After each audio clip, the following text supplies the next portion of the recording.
So, una sa lahat, ang Seventh-day Adventist ay tinatawag po itong sola scriptura. Ibig sabihin, tayo po bilang mga Bible-believing Christians, we believe na ang sole authority ng atin pong faith, practice, belief, and doctrine ay walang iba kundi ang banal na kasulatan. So, hindi natin binabase yung ating belief sa dyaryo o sa mga article o sa mga scholarly works, kundi sa authority ng Bible. In other words, yung mga beliefs natin na ito about certain doctrine, kagaya po ng Trinity, dapat ay makikita sa liwanag ng divine revelation ng Biblia. Pangalawa, yung tinatawag po nating tota scriptura. Ibig sabihin, yung totality of the scripture.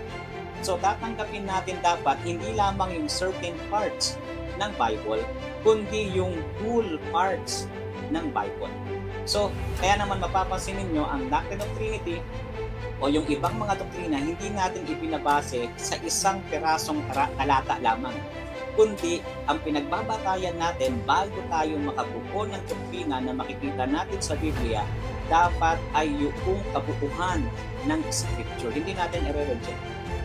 Bagkos, paghahanay-hanayin natin yung mga talata, yung mga supporting verses and evidences para makita natin yung tamang konklusyon pagdating sa doktrina ito. At isa pong paalala na yung isang talata na hindi clear ay hindi po yung dapat pagbasihan ng doktrina. Kundi makikita natin na mas may mapaliwanag ito sa ibang mga parts ng Bible.